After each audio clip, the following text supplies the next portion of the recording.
Assalamualaikum warahmatullahi wabarakatuh. Materi kita hari ini adalah memahami unsur bahasa dalam teks deskripsi. Tujuan pembelajaran, peserta didik dapat mengidentifikasi gaya penulisan teks deskripsi di media sosial dengan menuliskan kalimat ungkapan yang menyapa pembaca dengan baik. Pada bab ini, kalian diajak untuk menjelajahi keindahan alam, keunikan tempat, dan makanan khas daerah melalui beragam teks deskriptif.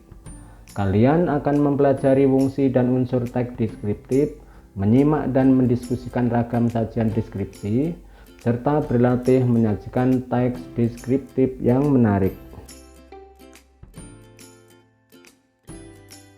Kupas teori. Teks deskripsi adalah teks yang melukiskan sesuatu sesuai dengan keadaan sebenarnya, sehingga pembaca seolah-olah dapat melihat, mendengar, mencium, dan merasakan apa yang dilukiskan itu sesuai dengan citra penulisnya. Dalam teks deskripsi, penulis berusaha menggambarkan kesan dari hasil pengamatannya terhadap suatu objek kepada pembaca. Berikut adalah ciri-ciri dan tujuan teks deskripsi. 1. Menggambarkan atau melukiskan suatu benda, tempat, atau suasana tertentu. 2. Melibatkan panca indera, penglihatan, pendengaran, penciuman, pengecapan, dan perabaan untuk menggambarkan objek. 3. Bertujuan agar pembaca seolah-olah dapat melihat atau merasakan sendiri objek yang dideskripsikan. 4. Menjelaskan ciri-ciri objek seperti warna, ukuran, bentuk, dan keadaan suatu objek secara terperinci. Dalam kehidupan sehari-hari, kita berkomunikasi menggunakan deskripsi. Tujuannya adalah menciptakan imajinasi pembaca sehingga ia seolah-olah melihat, mengalami, dan merasakan sendiri apa yang dialami oleh penulisnya. Teks deskripsi bertujuan untuk menggambarkan objek dengan cara melukiskan objek dari sudut pandang penulis. Melalui teks deskripsi, pembaca atau pendengar dapat membayangkan bentuk, rasa, rupa sebuah benda atau suasana sebuah tempat atau peristiwa, sehingga mereka akan lebih mudah memahami dan tertarik dengan penjelasan kita.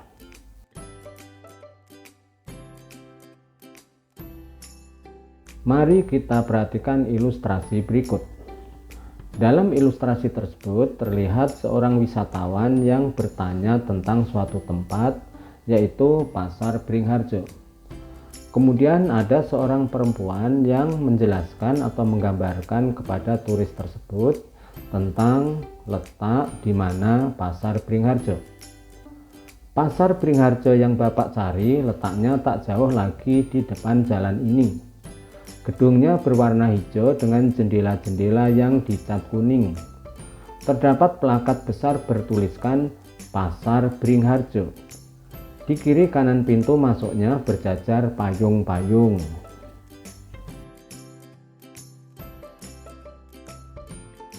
Isi teks deskripsi menggambarkan suatu objek secara konkret atau nyata, benar-benar ada, berwujud, dapat dilihat, diraba, dan sebagainya. Lalu, objek tersebut dilukiskan secara lebih jelas menggunakan kalimat perincian, yaitu kalimat yang menyebutkan atau menguraikan suatu objek sampai ke bagian yang sekecil-kecilnya. Dalam ilustrasi terlihat ada beberapa orang yang menanyakan ataupun ingin menjelaskan hewan yang bernama mosi. Ini namanya mosi, bulunya hitam gelap dan lebat. Meski bulu dari samping wajah sampai bawah telinganya putih seperti uban, ia masih muda. Aku suka mengelusnya. Ia aktif pada malam hari, berjalan-jalan di atap rumah atau mencari cacing di tanah. Makanan kesukaannya selain cacing dan serangga adalah buah pepaya dan pisang. 。 . 。 . 。 . 。 . . . . . . . 。 . 。 . 。 . . 。 . 。 . 。 . 。 . 。 . 。 . 。 . 。 . 。 . . 。 . . 。 . 。 . 。 . . 。 . . . . 。Kata konkret dan kalimat perincian. Kata konkret adalah kata yang mudah diserap panca indera. Misalnya buku, meja, rumah, kuda. Untuk mencapai tujuan teks deskripsi, kita harus melukiskan bagian-bagian yang penting sedetail mungkin dengan menggunakan kalimat perincian. Misalnya, jika kita ingin melukiskan betapa indahnya laut dalam di Wakatobi, kita harus merinci situasi di dalam laut yang indah itu selengkap-lengkapnya, sehingga pembaca dapat membayangkan bagaimana jika dia sendiri yang sedang menyelam di Wakatobi. Apakah terumbunya yang cantik, ikan-ikannya yang beraneka ragam, atau hal lain?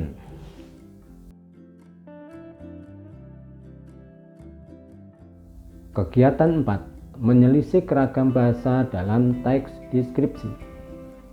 Bandingkan dua gambar berikut. Menurutmu, deskripsi mana yang membuatmu ingin mencicipi kue balok ini? Pada gambar pertama, seseorang hanya mengatakan kue itu enak. Pada gambar yang kedua, seseorang mengatakan kue balok itu enak sekali. Teksturnya lembut saat digigit dan isian coklatnya akan lumer di mulutmu. Manisnya juga pas. Nah, dari kedua contoh tersebut tentu saja kita akan tertarik untuk mencicipi kue balok dengan gambaran atau uraian seperti pada gambar yang kedua. Berikutnya, ayo membuat kalimat perincian. Kalian dapat menuliskan kembali kalimat deskriptif yang berisi penjelasan perinci dari wacana Pantan Terong yang instagramable.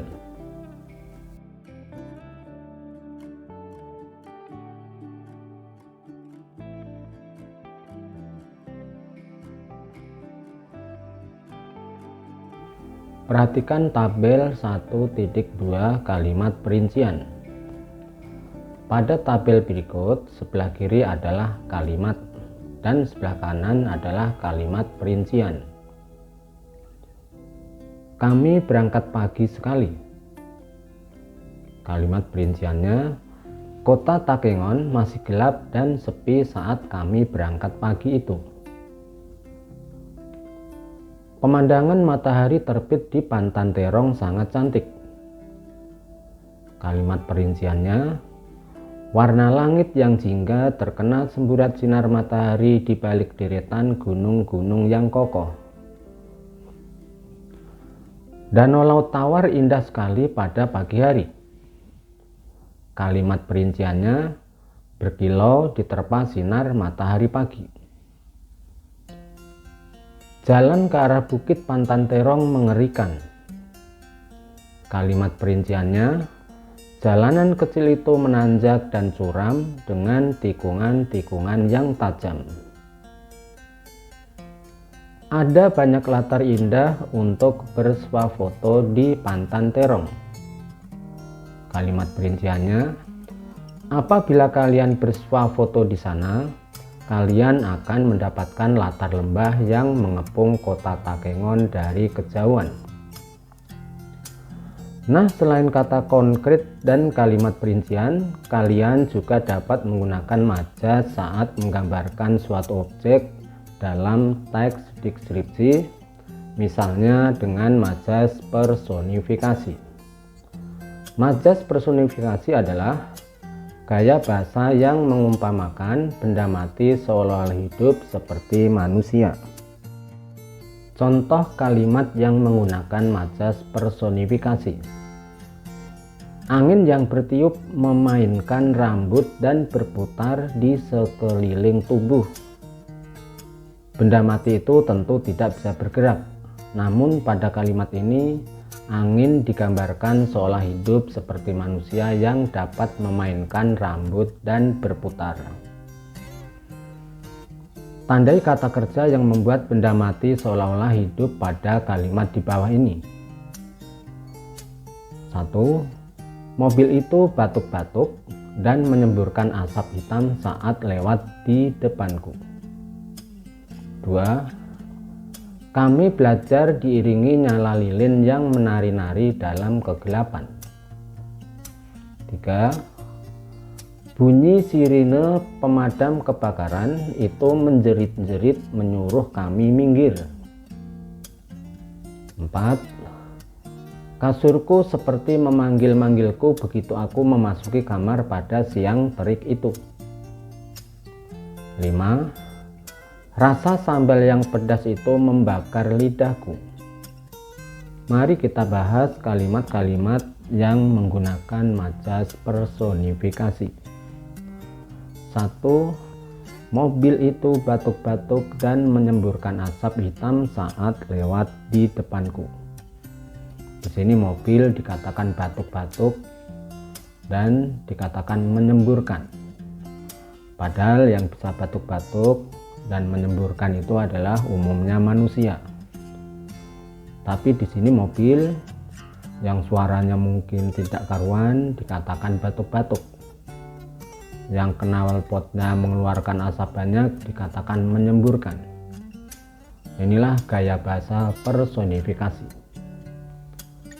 2. Kami belajar diiringi nyala lilin yang menari-nari dalam kegelapan. Sudah jelas di sini adalah lilin, tapi dikatakan menari-nari. Padahal yang bisa menari-nari adalah manusia. 3. Bunyi sirene pemadam kebakaran itu menjerit-jerit menyuruh kami minggir. Padahal memang bunyi sirene ya memang seperti itu, meraung-raung, tapi di sini dikatakan menjerit-jerit. Padahal yang bisa menjerit-jerit adalah manusia, yang bisa menyuruh adalah juga manusia. Nah, inilah gaya bahasa personifikasi. 4. Kasurku seperti memanggil-manggilku begitu aku memasuki kamar pada siang terik itu. Di sini kasur dikatakan memanggil-manggil. Inilah majas personifikasi dalam kalimat ini. 5. Rasa sambal yang pedas itu membakar lidahku. Di sini membakar merupakan kata yang menggunakan majas personifikasi. Sekarang bacalah kutipan novel ini baik-baik. Misteri terowongan kereta. Kalian tahu kenapa binatang ini disebut kereta api? Bapak bertanya sambil takjim menatap langit-langit gerbong ke sebuah kipas angin karatan yang tidak berfungsi lagi. Kami yang duduk rapi di sebelah Bapak antusias ikut mengamati seluruh gerbong. Selingukan ke depan belakang menatap keluar jendela, melihat batang pohon berpilin seperti berlari. Hutan pedalaman Sumatera yang selalu berkabut di pagi hari. Bapak tersenyum. Dia sudah menduga kalau kami jangankan menjawab pertanyaan, mendengarkan kalimatnya barusan pun tidak. Dia paham ini perjalanan pertama kalinya aku dan Burlian dengan kereta api. Meski si ular besi ini sudah menjadi bagian kehidupan kampung, dengan suara klaksonnya yang tidak pernah alpa, melenguh nyaring setiap subuh buta dan tengah malam. Sejatinya kami dan boleh jadi anak-anak lain belum banyak yang menaiki kereta api dalam sebuah perjalanan sungguhan. Dapatkah kalian menemukan majas personifikasi pada kutipan tersebut? Tandai dan tulislah pada buku tulis kalian. Perhatikan jawaban berikut dan cocokkan dengan jawaban yang telah kalian tulis di buku kalian tadi. Apakah sama ataukah mungkin ada yang berbeda? Silahkan diperhatikan lagi tentang majas personifikasi pada kalimat-kalimat tersebut. Pohon berpilin seperti berlari. Di sini pohon berpilin dikatakan berlari. Padahal yang berlari itu biasanya yaitu manusia. Klaksonnya yang tidak pernah alpa melenguh nyaring. Di sini klakson dikatakan tidak pernah alpa, yang maksudnya yaitu tidak pernah lupa. Klakson dikatakan tidak pernah lupa seperti halnya manusia, padahal yang mempunyai sifat lupa adalah manusia. Demikian jawaban kami dari Bapak. Silahkan yang masih jawabannya salah bisa dikoreksi dan dibetulkan. Kegiatan 5A, mendeskripsikan gambar secara lisan.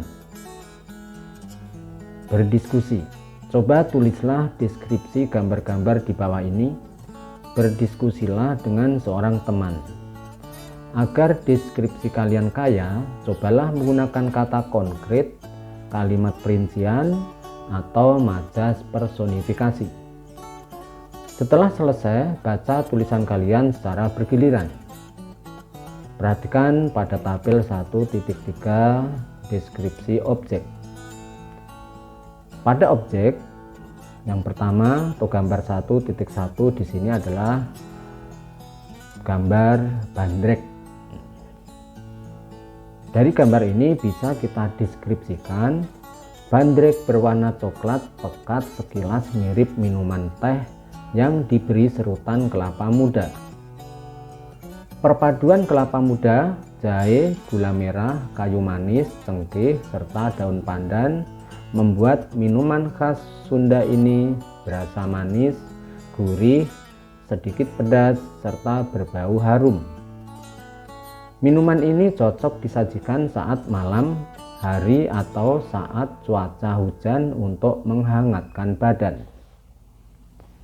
Silahkan kalian mendeskripsikan dengan kata-kata lain yang sekiranya kalian bisa mendeskripsikannya. Selanjutnya gambar 1.2 Gunung Papandayan. Dari gambar tersebut bisa kita deskripsikan kurang lebih sebagai berikut. Tampak mentari terbit dari Gunung Papandayan memancarkan sinar keemasan. Awan pagi itu berarak-arak seperti sekumpulan kapal layar yang sedang berlayar di atas lautan langit berwarna biru muda. Demikian contoh deskripsi tentang Gunung Papandayan. Selanjutnya gambar 1.3 tentang yaki. Yaki adalah binatang dengan ciri khas warna seluruh tubuhnya yang hitam dan pantat yang berwarna merah muda. Keunikan lainnya adalah bahwa yaki memiliki rambut berbentuk jambul di kepalanya serta moncong yang menonjol. Kedua yaki tersebut sepertinya adalah induk dan anaknya yang masih kecil. Kalau melihat perilaku mereka, tampaknya mereka sedang mencari kutu. Demikian tadi deskripsi dari gambar 1.3 yaitu tentang binatang yang namanya yaki. Selanjutnya kegiatan 5B, membuat vlog. Mencoba tantangan vlog 1 menit. Jika kalian dapat mengakses internet, kalian dapat melakukan kegiatan tantangan ini. 1. Pilih salah satu objek kesukaan kalian. Kalian dapat memilih makanan, tempat, hewan, pemandangan, atau yang lain. 2. Jelaskan objek tersebut dan mengapa kalian menyukainya selama 1 menit. Gunakan kalimat perincian atau majas personifikasi yang telah kalian pelajari ya. 3. Cobalah aplikasi video editor yang kamu kuasai melalui ponsel atau laptopmu. Dan 4. Unggah video tersebut di media sosial kalian. Jangan lupa beri catatan atau caption yang menarik. Selamat berkarya.